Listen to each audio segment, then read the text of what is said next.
right, from the 2021 EP Break the Chain, that was Bad Decisions by Derek Stoner. Good evening, I'm Tom Lamog, a volunteer instructor with Guitars for Vets Cyber Chapter and with Cav Arts, the Challenge America Veteran Arts Community. Welcome to Song Sung True, a Veterans View, where tonight we feature the songs and stories of Derek Stoner. Derek, how are you, man?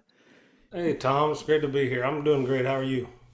I'm really doing well. It is great to have you back. We had you in October of last year, and boy, if there's a conversation worth replaying, definitely for those of you who do not know who Derek is, that's a good starting point. Aside from going to his social sites as well too, but yeah, we covered a lot of ground that last time. But we're gonna cover some new things as well too. You know, I got to tell you, Derek, I have been doing a little bit of research, obviously, with my guests, and see that you're doing podcasts. You're out there and you're talking about who you are, your music, and a little bit about your service in the military. And I did want to ask you because I don't know how often this happens, but how often do you get to bring your guitar out and perform on these podcasts? Uh, Not a whole bunch really. Normally, it's just playing my recorded music during the podcast. So this one's unique in that, and I appreciate it. That's why I'm sitting here with this. I'm going to hold it the whole time because I know we got Guitar Nation out there, Yeah. and so That's so awesome. Yeah, I yeah. know it's kind of like, well, I know there are a lot of podcasts out there, and the ones that I came into, yeah, occasionally they'll go ahead and cover, um, some of the recorded material, but to be able to bring your guitar and perform live for us, it's a real treat for our community because our guitar players who have made their way through the Guitars for Vets program, the 11 lessons, or maybe they did the self study, the iTag. Uh, we don't quite know if they are interested in making that next step to learning to sing, playing and singing at the same time, or maybe accompanying someone else who can do the singing. And it's people like you who we can go ahead and kind of ask you these questions about your experience and help them kind of move their interests to the next level, so to speak. So it is so great to have you. Maybe you can share with us. Yeah, I don't know how many podcasts you've done, but any memorable moments, any funny moments that you can recall, and we're going to try and top that tonight, of course. Oh, on podcasts? Oh, mercy. I don't know. I don't have anything that's clearly sticks out. I Mm. guess I don't have a good answer for you there, but Oh, but that's but okay. I enjoy doing these. I enjoy meeting new folks, and y'all aren't new to me. We, like you said, back in October, I think it was, and um, I love being a part of. It's a familiar thing. Mhm. People that share your same passion. It's nice. You can strike up a conversation really easy. You can just sit there and talk about a guitar, and then Oh, especially absolutely. with Yeah. the veteran environment, the same thing. So, you've been at this for a little more than 2 years. So and we're going to get into your bio in just a second here. But the idea of doing everything relating to music, it must have come kind of crashing down, including you know, the invitation to come and talk about, your journey, your life's journey from, youth right into where you're at today. Is there something that is really easy for, I mean, are there things that come easy for you when you do these podcasts? I think easier every day would be a better way to frame it for myself. Man fears the unknown, right? I think Yeah. we're all the same in that. Um, but the more you do something, the more comfortable you get. And Yeah. 3 years ago, I would have never thought for a second I would be sitting here with a guitar talking to y'all. Yeah. But life happens, and just trying to enjoy it.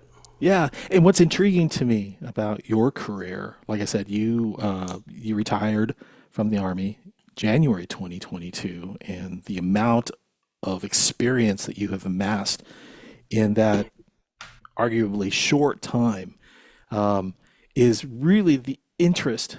of, some of our community members who are like, I really want that. I really want to be able to do what these combat veteran singer-songwriters, and maybe one day show up, as Tom Lamog's guest on Song Sung True. So, yeah, I mean, if we can go ahead and talk through some of that, but before we do, why don't I go ahead and give you that proper introduction? It's basically some of the information off of your bio, DerekStonerMusic.com. Derek grew up in small town America near the little town of Craig alongside the Missouri River, where he spent his childhood hunting, fishing, and learning the value of a hard earned dollar by working on family farms and in the forestry business. Stoner later went on to serve our country as a Special Forces soldier who earned the right to wear the Green Beret. He went on several deployments, 16 of them to the Middle East, then went on to retire after 20 years in January 2022. Derek bought his first guitar and slowly taught himself to play during downtime while deployed overseas. Prior to leaving the armed forces, Derek took his first steps in pursuing a lifelong dream of writing and performing music. He quickly amassed the material needed to perform live shows, both covers and original songs that he had written, and began booking live venues near his home in Western Kentucky. In 2022, Stoner played nearly 200 shows, many as a circuit artist performing at multiple honky tonks in Nashville. And this evening, Derek will be sharing some exciting news about his upcoming release of new recordings on Independence Day 2024, and is even going to perform some of those original songs for us live. So, brand new album. That was that on the horizon when we last spoke with you in October? Yeah, it's been on the horizon for too long, honestly, but we're almost there. It's it's took some. It's taken. This is my first full album, so there was a lot of learning curves with it, and frustrations and all kinds of things. But it's coming on the 4th of July, and I'm really excited to release it to everyone. Oh my goodness. I mean, when I think about putting an album, putting a song together, just putting one song together, you've got to write it, you've got to record it, you've got to bring in the musicians if you have uh, others that want to play on it. But what were some of the things that you remember, first of all, in putting a song together and then putting an album together? To me, it's just been like a journey. I knew from the get go, which for me was important to know the title of the album. It's because I kind of approach it. I've never written a book and probably never will. But I thought about it in those terms. If I was going to do that, I thought this is a story, and these songs need to go together. They're obviously not going to be the same, but it needs to all make sense together, and how you compile them. So that was the first thing that I kind of learned, and of course the process of writing the music and even coming across tunes some days, as a songwriter, if there's any out there watching, they know exactly what I'm talking about. You never know when you're going to get the inspiration for unsaid tune. So you have to play it out, or it's gonna disappear. Maybe if you can record it real quick or something, maybe you can hold on to it. But for me, I do that on my phone a lot, and even if I'm just humming. But it's never the same as in the moment. Um, so, but along the process, you're like, man, I need like 4 or 5 more songs here that are going to make sense of this, and then you get this tune in your head, and it doesn't match your album whatsoever. You know what I mean? But you've got to get this tune out. So you end up. It's just like once you really dive into the creative process, you wind up with creating a lot more things than you even you create a lot of stuff, but not all of it's going in that bucket that you're calling the album. Oh wow, yeah. So that's something that was interesting to me, you know, along the Just way. out of curiosity, I mean, does writing a song take a long time? Sometimes, but sometimes no. Sometimes it just kind of falls from the The sky. And, first, I think the first song I'm going to play for y'all tonight here in a bit, probably took me 1 hour, oh but man. I started it one day and didn't finish it until like 4 months later. Hmm. And Hmm.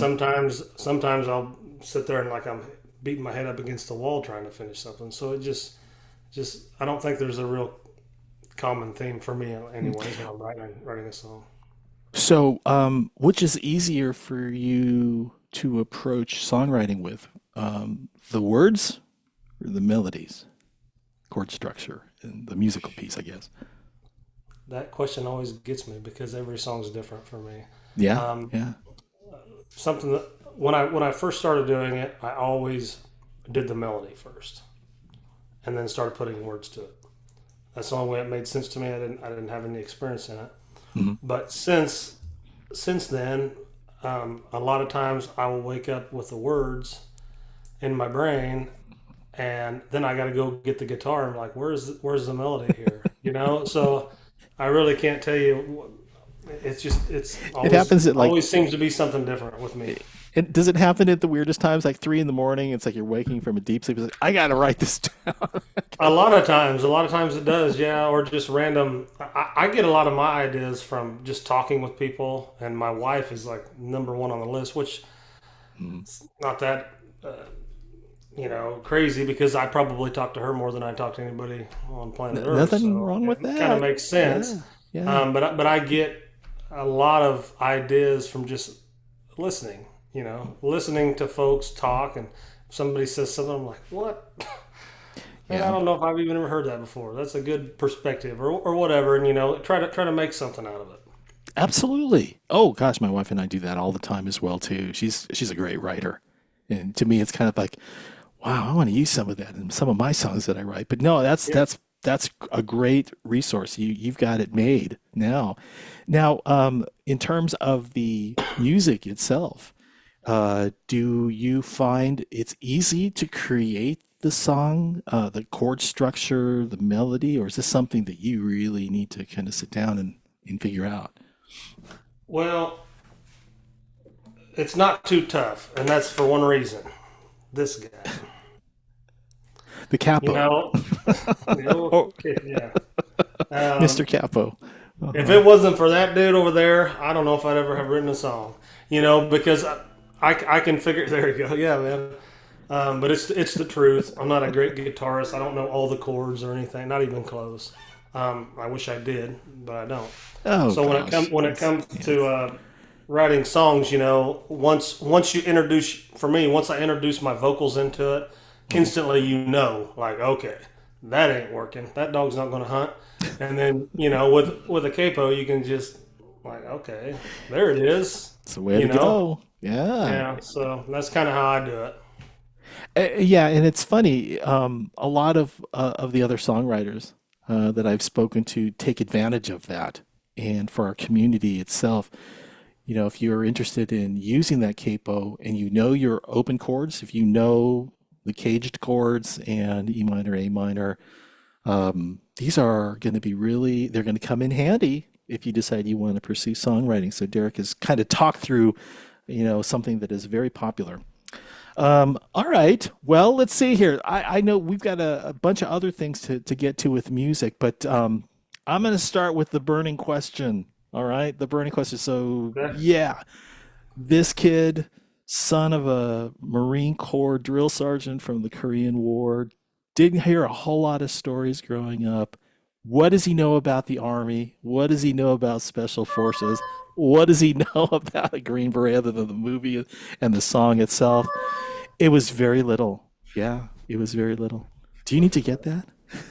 No, that is a driveway alarm that I forgot to unplug. I don't really apologize. So as long as there's not That's all somebody in my right. driveway backing up and going forward, it shouldn't That sound that off. could be a problem. You're going to be hearing dogs if, for me, Paranoid. That's so what I we're. got from the army. Yeah. Oh wow, good to know. Let's go down that path for just a minute here. But hey, let me ask you because I had to go to the website itself, the Go Army website, just to kind of get that just a reminder as to exactly U.S. Army, Special Forces, Green Beret, what that all means, being the toughest of the tough is what I'm reading.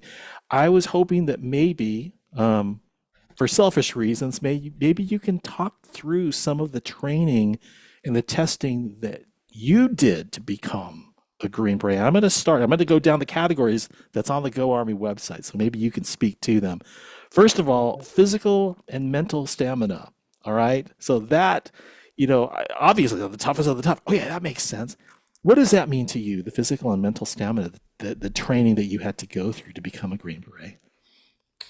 Sure. Yeah. Well, my process of becoming a Green Beret And it all depends on your specific job and a couple other things as far as time and how long it's going to take you to get through this training if you're successful. My personal training took me 2 years, straight through. I mean, there's a few little breaks in there, of course, but so as when you talk about stamina, that is a long time. Imagine this. I think is a way to explain it to most folks. Everybody's taken a hard test before. Everybody's had something important in their life, whether it be in school or a job, something that you really had to prepare for mentally and a lot of times physically as well. And it puts a lot of stress on you, and you're really focused on it until you accomplish it. The unique thing with special forces training is this is 2 years long. And throughout that process, there's about 20, probably more than that. There's actually way more than that. It's like you finish one thing that you were just like, if I don't do this right, if I don't accomplish this goal, if I don't pass this test, I'm done. But as you become successful in it, you accomplish that. Guess what? There's no celebration on the other side of that. It's what's the next one. You know what I mean? And just over and over and over for two years straight. So I would say that as far as would wrap up the stamina thing as far as in regards to being a special forces soldier. You have to learn how to deal with that, and that takes about a lot of physical and mental stamina. Couple years, huh? Yep. Wow, wow. And then let's see, the next category that was on the Go Army site was immersive special forces training. There was nothing more about that, but is there something you can add to that? What that meant to you? What was that? It I said mean, immersive. Is that what you immersive said? special Oh yeah. forces. Well, they definitely immerse you, and I mean, you basically get indoctrinated Uh-huh. for good reasons. You're just learning so many things so fast. It's the fire hose. Mhm. It really is, and you're immersed in it. I mean, you can go into like some of the programs or the different areas that you get in throughout your training. You'll have role players where they try to immerse you in a similar environment where you may see overseas and when it's real, and things like that. And nothing's you can come close, but you'll never real's real and Mhm. pretend's pretend. But Sure. Yeah. yeah, they Wow. just immerse you in it. It is your life. It is your life. If you have a family with you, it's becomes their life. You can't help it because it takes so much from you. It's not like it's a 9 to 5 where you Exactly. can come home and just have chicken with the family, which some nights you can, but a lot of nights you can't. So everybody has to chip in, and it's a family effort. It's a team effort for all. Well, speaking of family, when they got the news that you had enlisted, maybe you can kind of recall some of the thoughts. I don't know if you were able to share comments or thoughts or anything like that, because immersive training, special forces demands, and obviously sacrifices as well too. My guess is there was sacrifice all around. Oh, absolutely. And I think probably for me, when I joined, I was married, still am. Um, we had 3 children, which that's what we still have. Hmm. Um, they sacrificed more than I did. Looking back on it, um, because when you're immersed in that, really all you have time for is pretty much to make sure what you're doing and make sure you're straight. You really, I put so much of the, if had I been doing something else, I would have been taking a lot of that load off my wife at the Hmm. time. But I wasn't there. I didn't have time. I just this, and that. So the sacrifice, I always give it to my wife, and then of course your children sacrifice, um, even unwillingly, because they're robbed of their time with their a lot of the time with their father, and but what doesn't kill you makes you stronger, and I wouldn't change things if I could, but it's Sure. there are certainly sacrifices that are made. 20 years, my friend. 20 years. That's an incredible amount of time. And we thank you for those sacrifices, for, what you've done for our freedoms and for, your family itself. Yeah, way to go. Way to go. Um, do you think you have a firm grasp of everything that you were taught during your initial training? I mean, there's a lot. That's a great question. No, it's a Yeah. great question. Well, as soon as you graduate, you know about enough to get yourself killed. You know what I mean? That's what I always tell everybody, because it's the truth.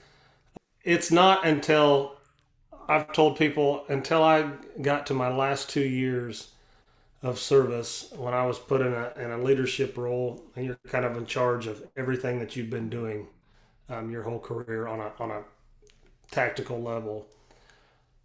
Not until then do you actually feel like, wow, I think I actually figured this out and it's time for me to leave. You know what I mean? Yeah. And I wouldn't even say you got everything figured out, but you get to a level to where you can see things coming. You can stave off things. You can, because it's just experience, like with everything else. But for the majority of my career, absolutely not. You're reacting. You're training as hard as you can, and you're trying to polish these skills, kind of like the guitar. As I am now. I'm not even close to having this thing figured out. But yeah, that's what I would say. Great. Well, I think this is probably a good stopping point to take a listen to what I'm thinking is a track off of the new album. Yeah, it is. Yeah, this is All this right. is a What's the tune. story? What's the name and what's Well, the story? the first thing that's great about this Uh-huh. is none of y'all have ever heard it. So if I mess it up, you're not even going to know. But this is a tune I was telling you earlier in regards to the songwriting and ideas.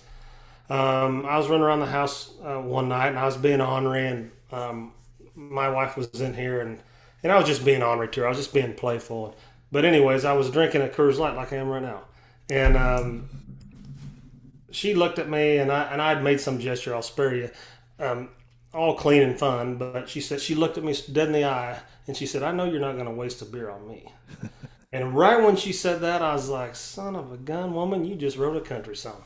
And I went and grabbed the guitar, and this is what came out. There's his history. Okay, this is Wasting Beer on You, Derek Stone. Yeah.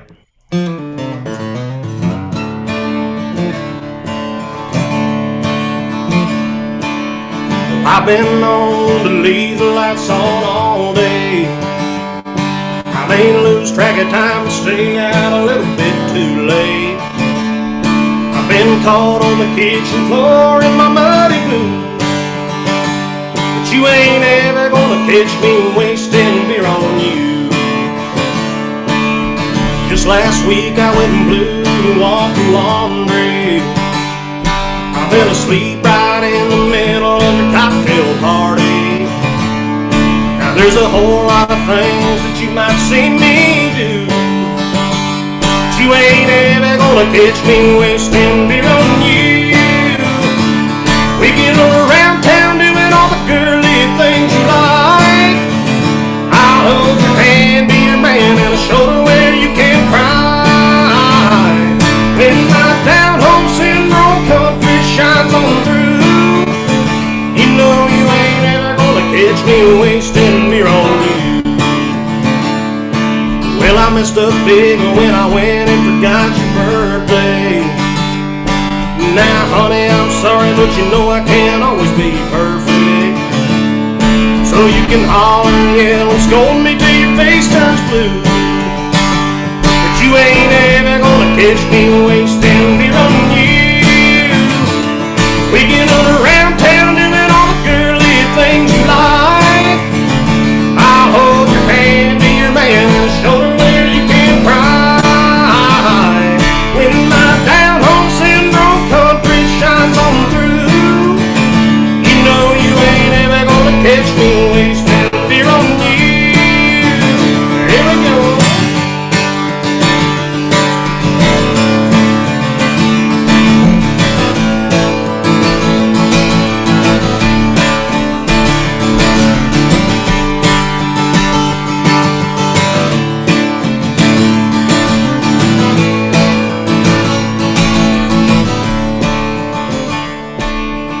Woke up Sunday morning, it was round about noon. There was a letter on the table with some pictures from our honeymoon.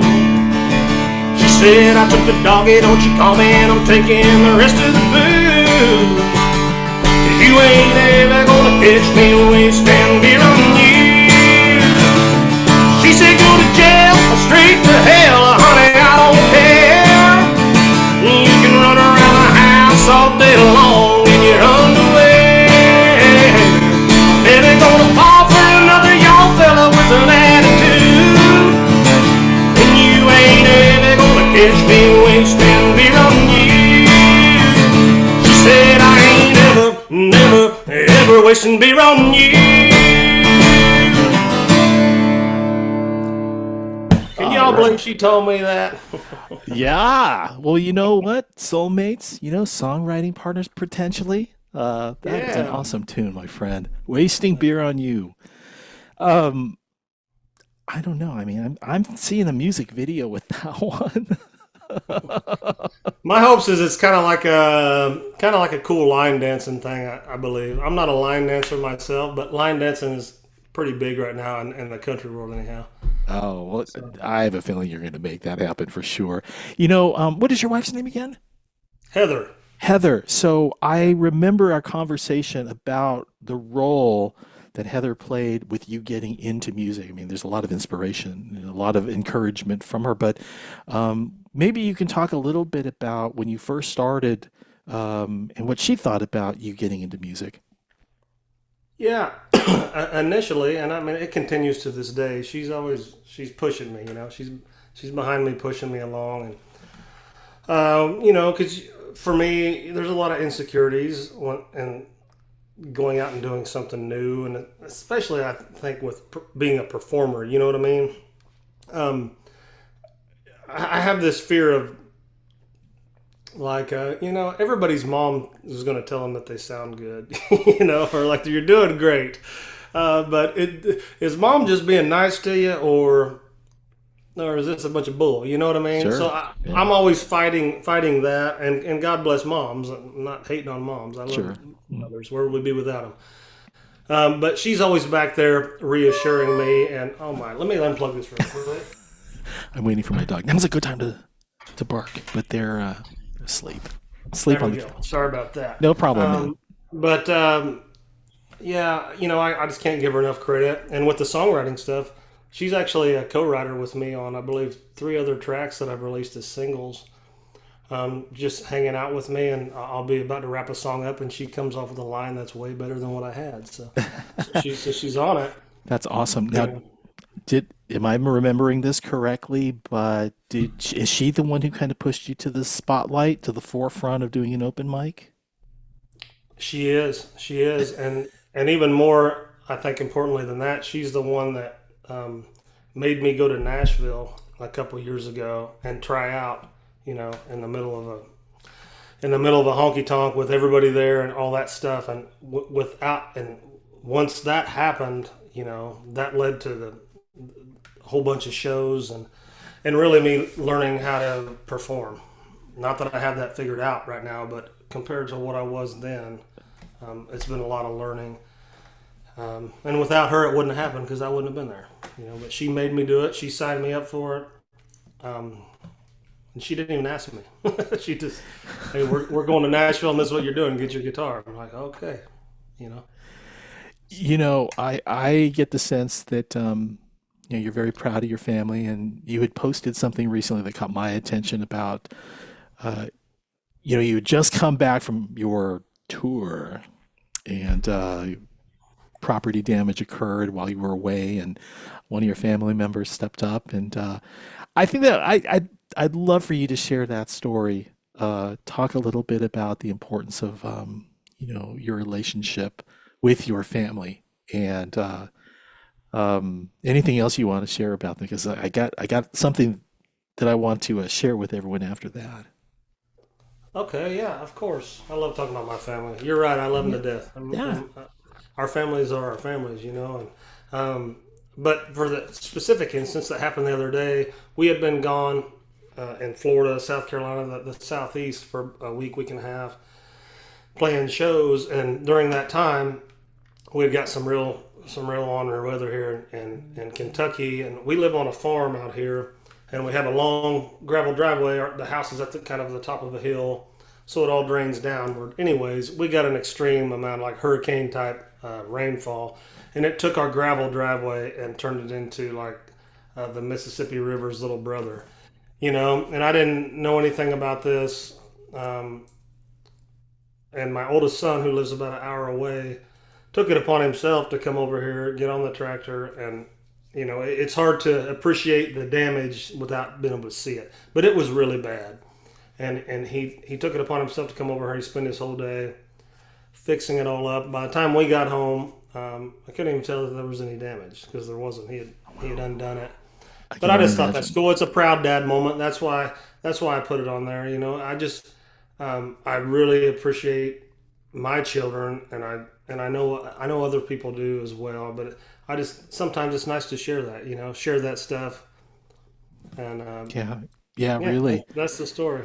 I mean, we put a lot of attention, obviously, on the veteran here, but Yeah, it's also important to acknowledge the roles that military spouses, family members as well, to bring that acknowledgement to the forefront. So now here's I was teasing you a little earlier before we jumped on the show itself about this very thought-provoking question. Both my wife and I were talking about just like how you and your wife talk about certain things like lyric writing and such, but in terms of a question, a very thought-provoking question about your military service, what piece of advice would the 20-year Green Beret veteran of today give to one, the young recently enlisted soldier preparing to embark on a new career in the Army? That's your first question. okay. I'll let you answer that Oh, one, then I'll ask you the follow-up. wow, what piece of advice? I would say, um,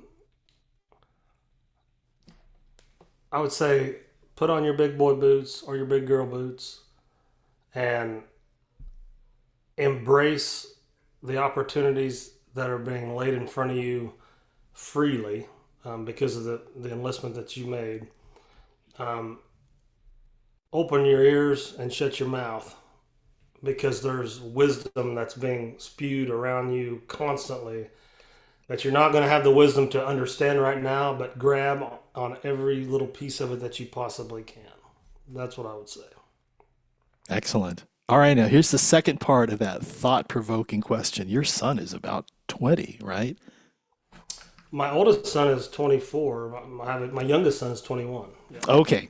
So, your son is maybe close to the same age you were when you joined? Is that Yeah, a fair both. statement? Sure. Yeah, of Would course. what would that advice be? Would it be pretty much the same, or would you look at it that a little differently in terms of the question itself, the piece of advice that you would give? No, I wouldn't look at it any differently. And I've talked to both of my boys in the past about it. My Mm, oldest son, the one I was telling you the story about, he was actually in the National Guard for 4 years. He joined out of high school. cool. Yeah. Um, and for a brief period, he was talking about choosing my career path, and I didn't. I'm not gonna lie. I didn't necessarily want him to do that, but I didn't discourage him. I just kept it to myself. You start the dad parent side of you comes in, and all I could think about is the danger of that stuff instead of the opportunities and great things. But it wouldn't change a whole lot. It would just take your opportunities. We live in the greatest country on earth. Of course, we have problems. Who doesn't have problems? But I believe in the human spirit. I believe where there's a will, there's a way. And I believe if you live in this country, if you will make yourself be strong enough, you can be successful at anything you want to do because the opportunities are there. And they've been bought and paid for by many before us. I think excuses are just like, what? So we all got one. And just push forward. Real good. Wow. All right. Well, so much for those tough questions for you. When we get to the other side of the song that you're about to perform, it gets easier, or maybe it gets harder because it's going to be more about music. But why don't we go? Then the community can then start to ask you questions, and they can ask anything. They ask me a lot of things. So Sure. is it For What It's Worth? Is that the next song that you want to do? This is an Yes, original. sir. All right. Yeah, I You got got a to tune story up behind just a it? little bit for this one. Yeah, no problem. Let me read a couple of things. Kathy says, are you performing with military events to keep in touch with your service? Um, I wouldn't say that's why I'm doing it, but it's definitely a benefit. Being a veteran, veteran organizations have really allowed me to play in many places that otherwise I wouldn't even have the opportunity at this point in my career. It's hard when you go out and all kinds of people want to be singers and go perform at venues, and there's no shortage of them. So it's provided me, because I'm a veteran, because I was a part of what I was. It has afforded me a lot of opportunities. But that's not necessarily why I do it. I do it, especially the charity stuff that I do, because I love them. I love them. I feel like they're my family. I feel at home with them. More so than any other environment that I could be in the public. Because even if I don't even know the person, I can walk over there and be like, "Hey, man, where was you at?" "Oh yeah," and in 2 minutes we're like cousins. And it's a great thing, and it's a wonderful opportunity that I'm able to go do what I do now with this guitar, Yeah. and still be around that environment. All right. So this next song, For What It's Worth, what's the story behind it? So this one here, it's also going to be on the album, the new album. I've noticed I didn't have social media at all, and certainly had never been on a podcast like this. Prior to starting music, my whole military career, I didn't have one. I had a phone, but I talked to people and sent a few texts back and forth with my wife, basically, and children. But I quickly realized when I started the music, in order to try to spread your music, you're gonna have to get out of the Stone Ages, man, and get a social media account and all this stuff. It is what it is. Maybe I'm wrong, but I don't see any other way as far as I understand. Getting hip to the times, yeah, that's for sure. So during that process, and this hasn't been that long ago when I wrote this song, I started noticing, my phone, probably like many others, has this thing on there where it would pop up every month and be like, "This is how much time you spent on your phone, and this is how much time you spent on this app, Instagram or whatever." And it was disturbing to me. And I'm trying to, the whole time I'm trying to push my music, but I was like, I'm wasting. Like, this can't be healthy. It's not, at least it's not healthy for me. Oh, technology can be our friend sometimes, And I just started thinking about it. And then to finish that off, some of the things I've seen specifically in Nashville, where you see all walks of life from all over the country and the world, you'll see somebody like walk across the street, 4 lanes with cars zipping by, staring face down at their phone, and not even like the grace of God that they survive and don't get ran over by somebody. You know what I mean? And it's like, whoa, people, like let's take a step back and pull out the phone. But anyway, that's the genesis of the song. Okay, real good. So, For What It's Worth, Derek Stoner. For what it's worth, yeah.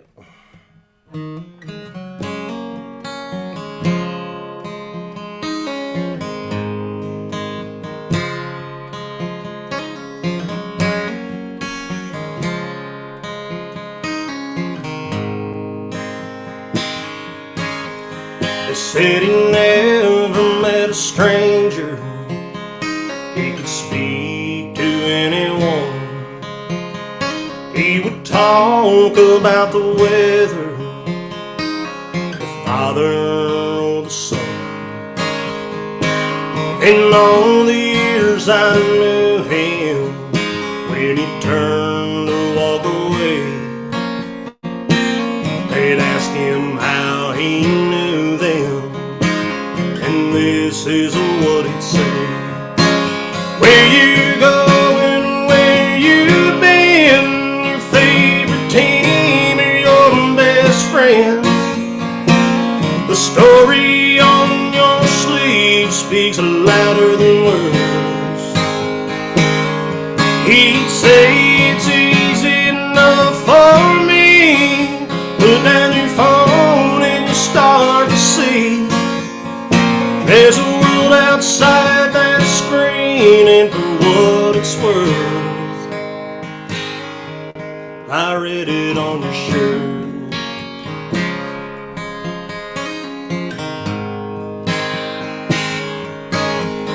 Oh, how I often sat and wondered as the story would unfold.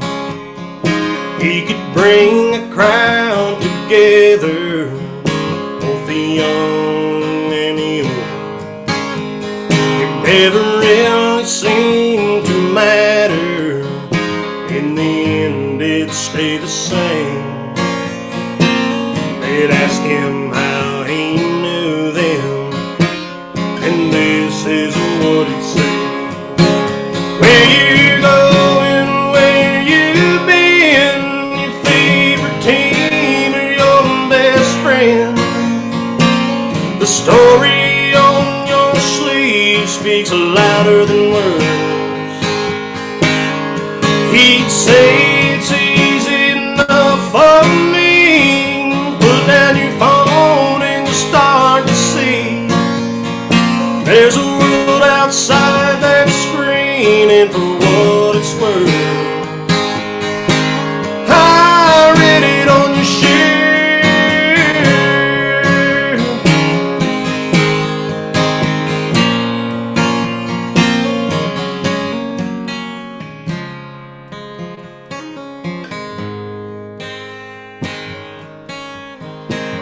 He passed this last December, but the world keeps moving on. I recall our time together and try to share it with a song. So if you ask me how I met him, this is all that I can say. I asked him how he knew me. He answered just this way. Where you going, where you been, your favorite team or your best friend. The story on your sleeve speaks louder than words. He'd say it's easy enough for me. Put down your phone and you start to see there's a world outside that screen, and for what it's worth,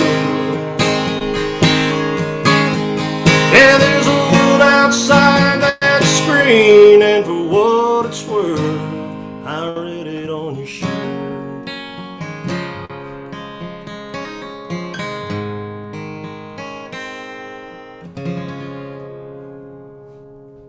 All right. For What It's Worth by Derek Stoner, coming up on that new album, January, what am I saying? July 4th, Independence Day. Yeah.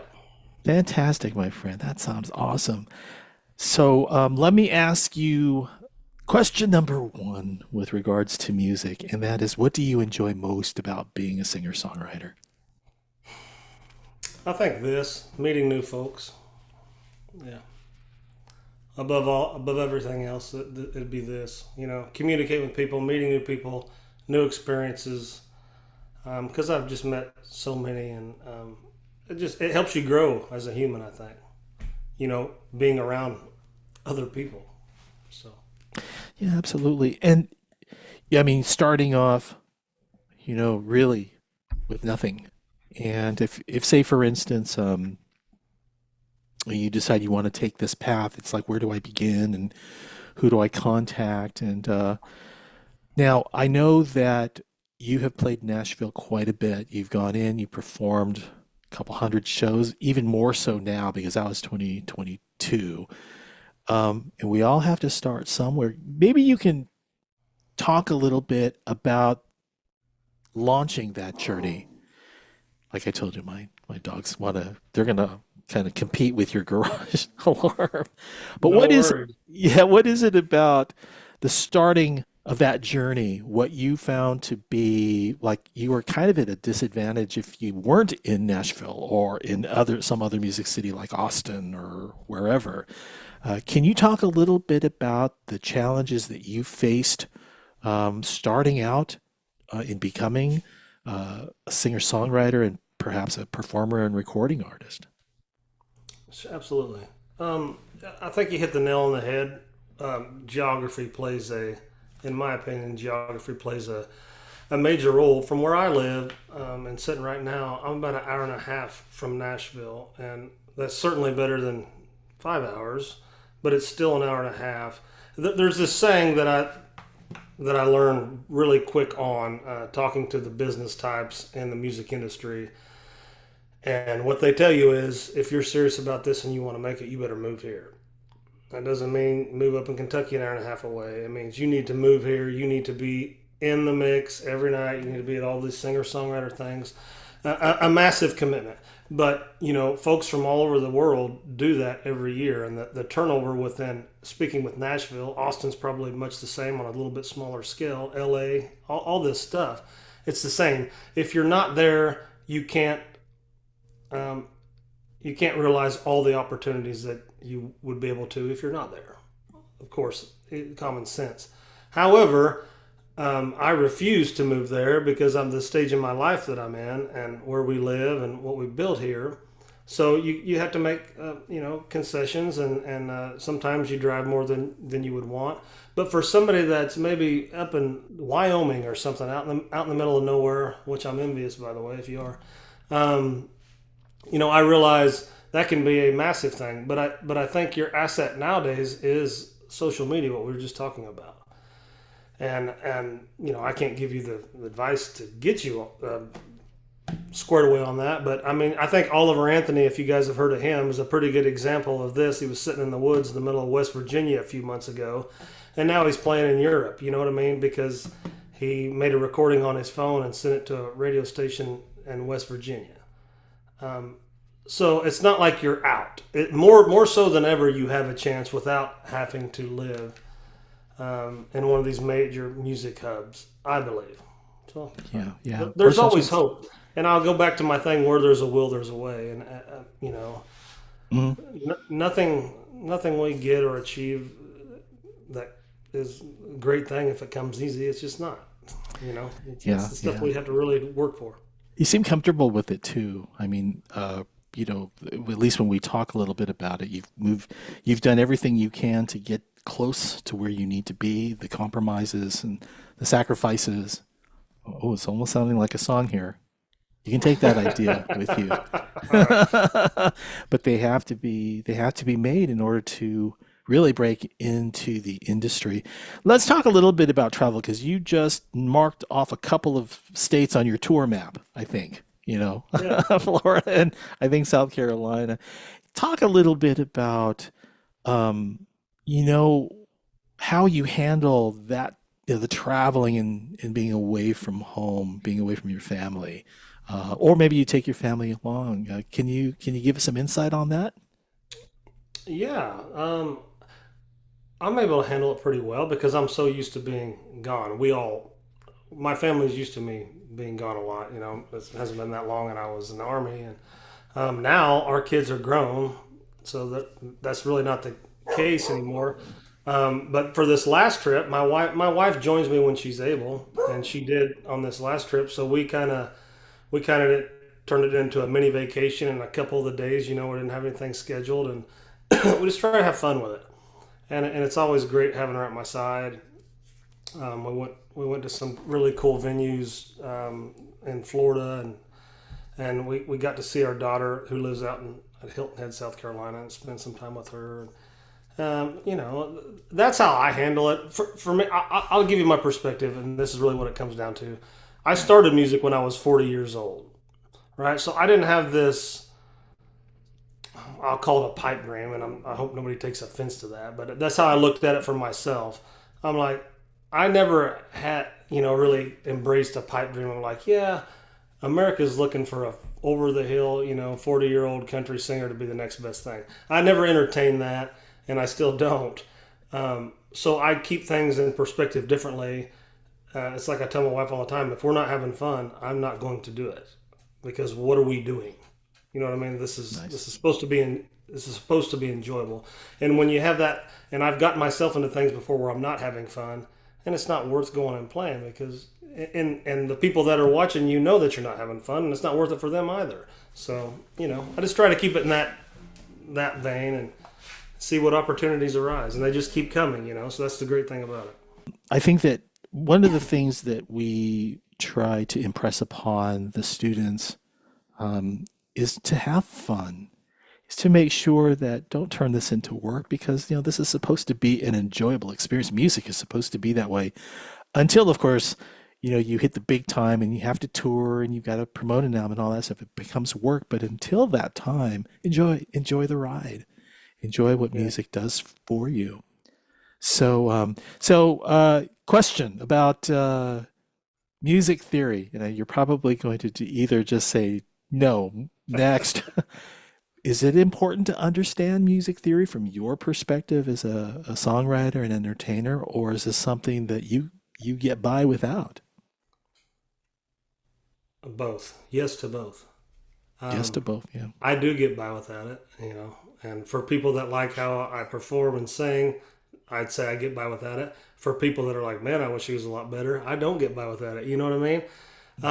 I really wish that I understood music theory. I've got a lot of friends and the artists that I play with on my recordings, and these are world-renowned people that just they literally blow my mind when watch them do what they can do on their instruments. So if I had it all over to do all over again, and or if I was starting out, and certainly if my main interest was the instrument and not so much the vocal stuff, I would take the time. I really would. And it's like if it wasn't for the capo we were talking about earlier, I'd be lost. But somebody that understands music theory and guitar a lot better than me doesn't need that thing. You know what I mean? Like, what keys it in? Yeah. What keys it in, bro? And they're on it. So yes, I Yeah. think I think that is. There's a lot of people that are at where I'm at, was what I've noticed, at least in the performer uh, realm. Well, I'll say the front man realm, I guess is the way to speak it. But Mm. behind them are people that they know this stuff. They know it's solid, Yeah. and Yeah. that's really what makes the music beautiful. Two comments. One from Kathy. You can take our upcoming course with us. If you like. Okay. Guitars for Vets Learning Center's got something that's going to be happening fairly soon, so you're welcome to join us. Um, and I think the other comment here, Kathy, there was something else that you wrote here. Let's see. No, I'm sorry, it was Gary.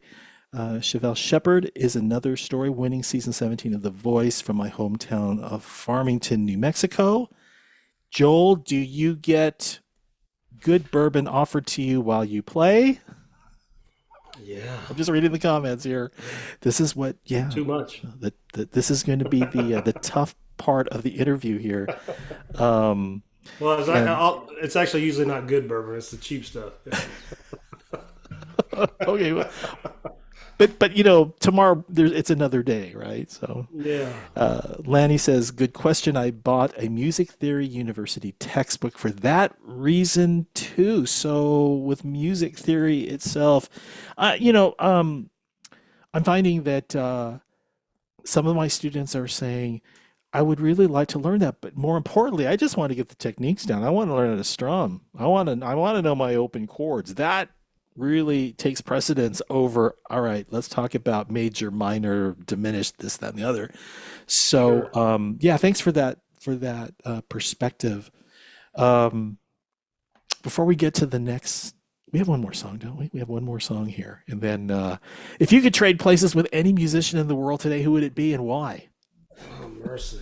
I wouldn't trade places anywhere, any of them. I love where I'm at, but maybe their success levels I would trade. Um, Shoot, I don't know. That's what a question there. I don't. Maybe Cody Johnson. He's a country music singer from Texas, and I don't know him, but I kind of like his lifestyle. I'm just a country boy, and he seems like he is, and gets to do a lot of cool things. I'd love to play at the Houston Rodeo someday. He gets to play it out every year, so Oh yeah, yeah, I the guess it's my perks. best answer I can do. Yeah. Hey, in your bio it says, let's see, I would go back to your musical heroes, listening to Travis Tritt, George Strait. Hank Williams Jr., and many more. Obviously, these are influences on maybe your musical style, your writings, your songs. Did they play a role in that? Sure. Yeah. Sure. And I think most of it is subconsciously. I'll go back and listen to something, and I'll be like, man, that was on that same little ditty there was on like Charlie Daniels 35 years ago. You know what I mean? And didn't write it thinking that, but then you hear that song again, you're like, holy crap, that's where that came from. That's not even mine. You know what I mean? Because I've heard that so many times. So. And that goes across all genres. Actually, it's like, oh, that riff, I've heard that before. Yeah, that whole I thing. mean, there's only so many words and there's only so many chords. You know what I mean? And notes. So, but yeah, obviously, no. I don't think any songwriter sets out and tries to copy somebody because that just wouldn't work. But the influences are a big thing. Mm-hmm. And I grew up on country radio and I love it, and so that's what comes out of me. Were you paying closer attention to the music, the lyrics, or just enjoyed the personalities, of these performers? Anything? Probably the lyrics. Well, absolutely the lyrics. I think that's what I love about country music the most is it's not always just about the beat and the music going on behind it. Obviously, it has to match, but it's more so about the emotion and the lyrics, what's actually being said. It's like telling a story, I think. And not all genres, in my opinion, do that as well as country music. All genres have different good things about them that would be better than country. But if you want a storytelling song, you might as well just turn on some country music, in my opinion. Well, with that said, you've got one more tune, and this one was out within the last year. Is this one of your newer songs? Yes, this is a single that's also going to be on the album, but I released it late last year. I don't remember the month, but this is a song about my childhood and where I grew up. It's a great segue that you just did there. Right beside the Missouri River in a tiny town.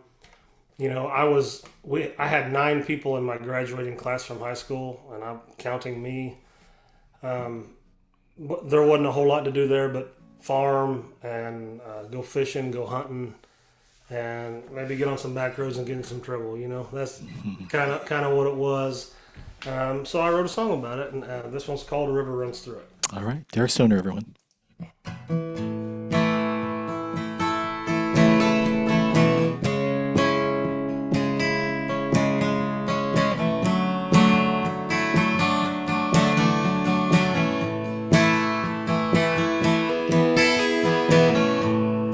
Roll down the windows, feel the wind in my hair. Stop at that one red light, there's not a soul anywhere. Take a left down Main Street by that old Coke sign. The years have faded the red, but you can still read it fine. River runs through it. I was born and raised catching fish off a bank pole, running wild in my younger days. We would drive down them back roads with no sense of time. Park out by the water, we'd make love back when she was mine. The river runs through it.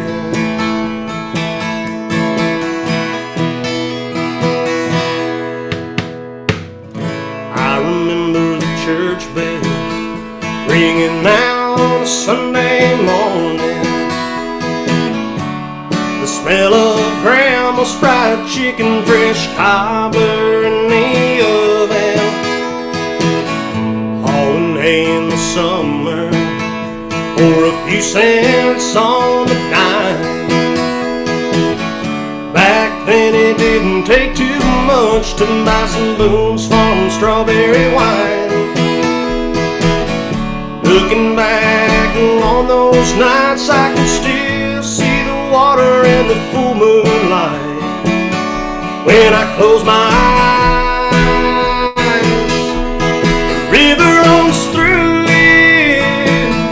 I was born and raised, catching fish off the bank pole, running wild in my younger days. We would drive down the back roads with no sense of time, park out by the water. We'd make love back when she was mine. The river runs through it, and as I drive through here after all these years have gone by, I say a silent prayer and I thank God for those times. The river runs through it. I was born and raised, catching fish off the bank pole, running wild in my younger days. We would drive down the back roads with no sense of time, park out by the water. We'd make love back when she was mine. River runs through it.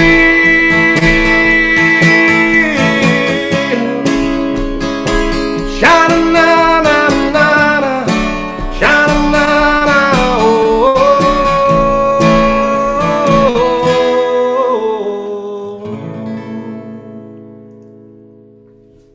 Way to go, my friend.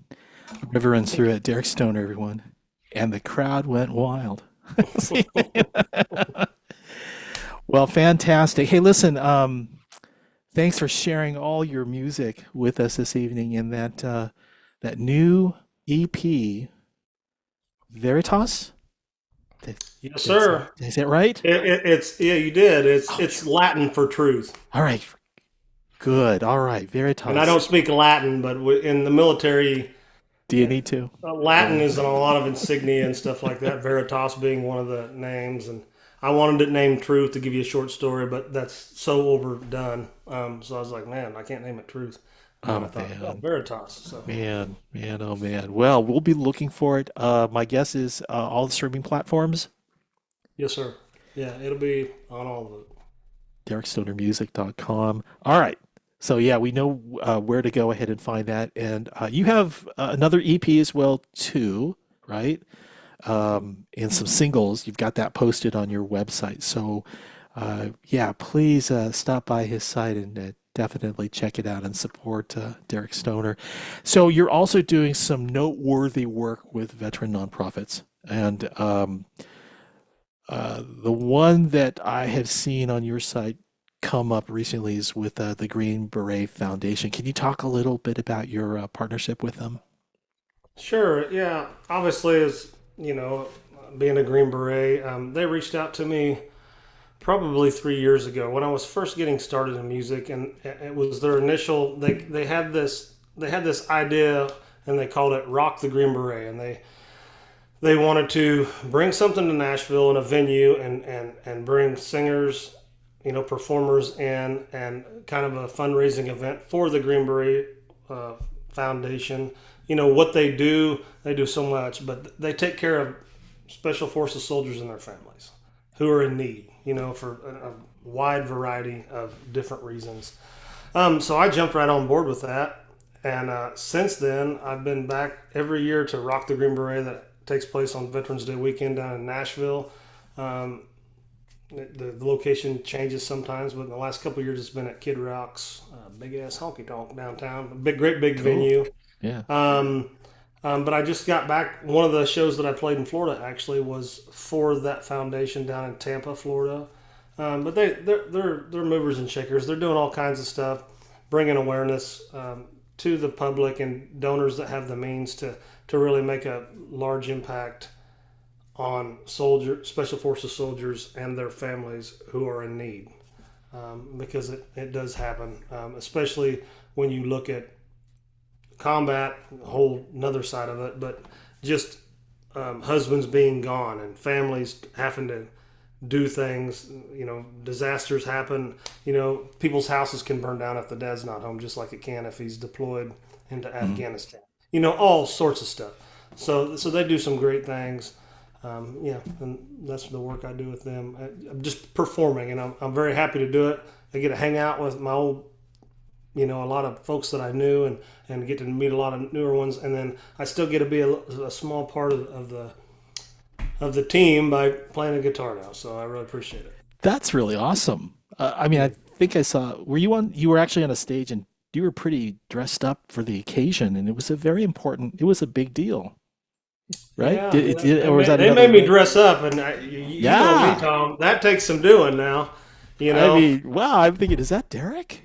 Really? Wow. Awesome. Dressing up. Yeah, that's got to be fun, though. Yeah, Good my grief. poor wife, man.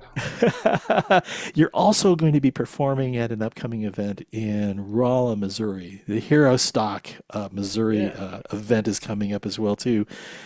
What do you know about that you can share? I know that. I think it's going to be awesome.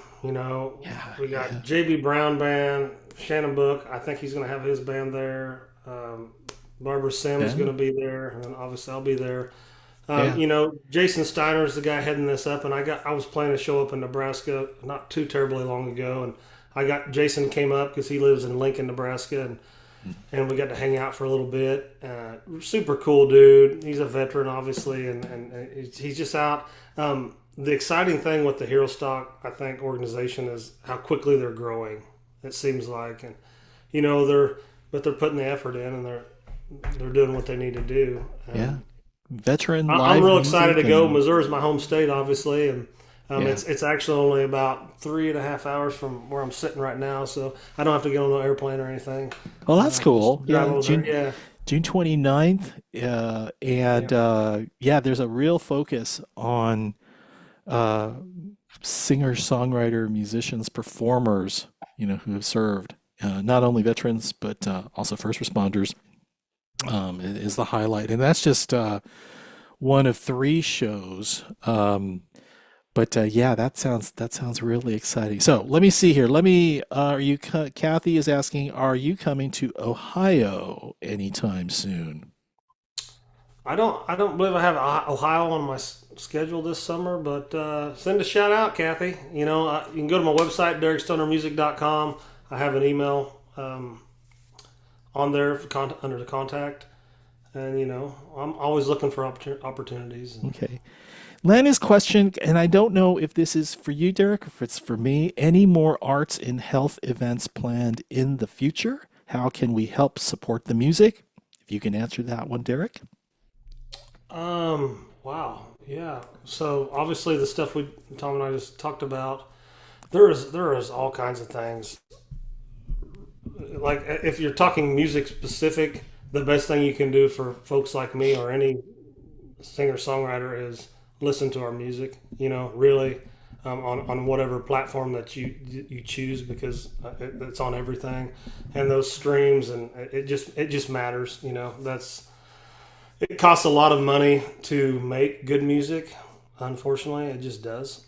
That's the reality of it. So you'll find. I think there's a whole lot of aspiring folks out there that probably spend the vast majority of the money that they make playing live shows and put it right back into producing music for folks to hear.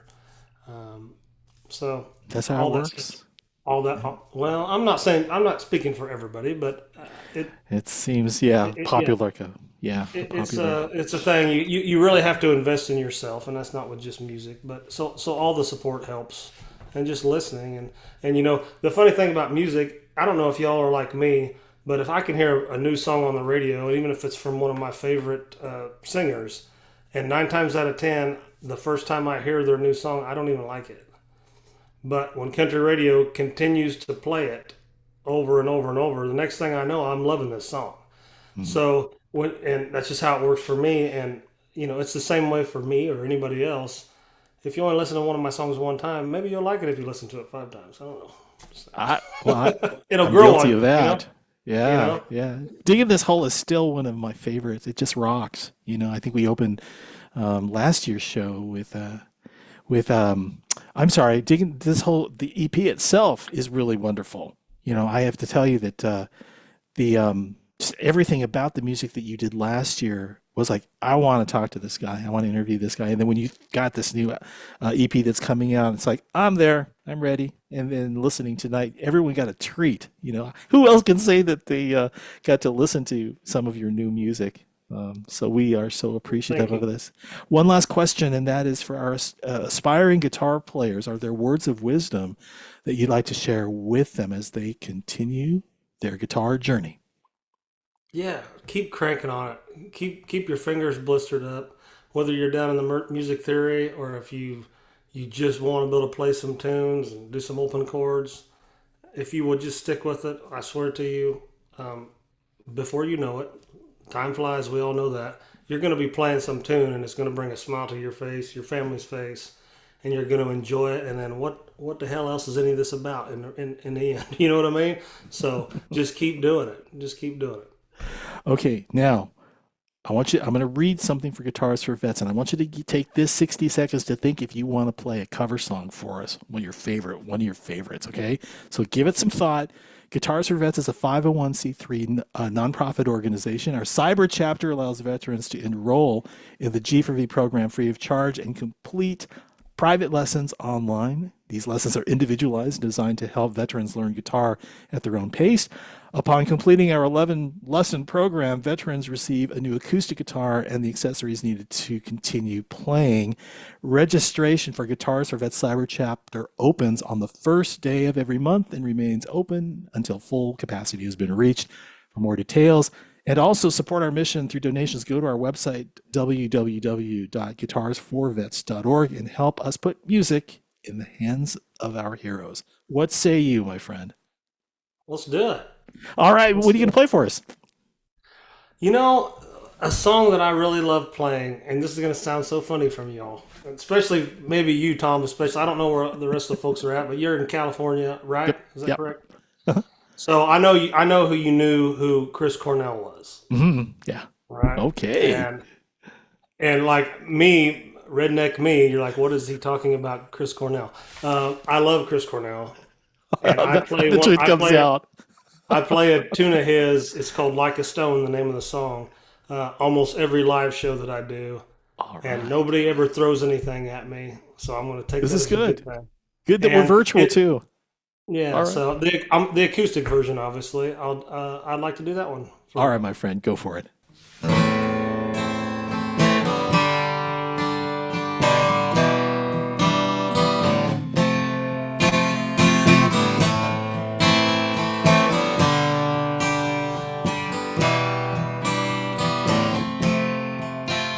On a cobweb afternoon in a room full of emptiness by the freeway, I confess I was lost in the pages of a book full of death, reading how we'll die alone and live for good, lay to rest anywhere we wanna go.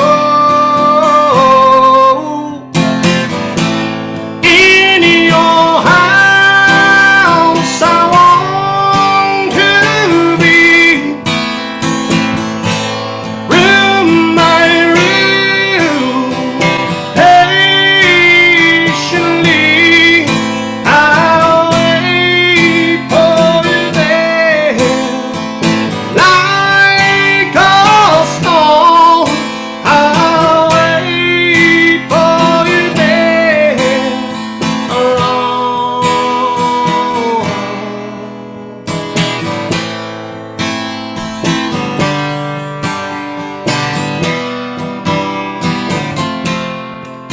And on my deathbed, I will pray to God and the angels, to the pagans, or anyone who will take me to heaven, to a place I recall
Derek, thank you Good for so him. much. Man.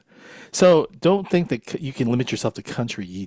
Yeah, feel free to cross over anytime. It usually Anytime. doesn't go very well. Trust me. No, that was fantastic. You look, your fans are applauding you. Thanks, guys. They're all there.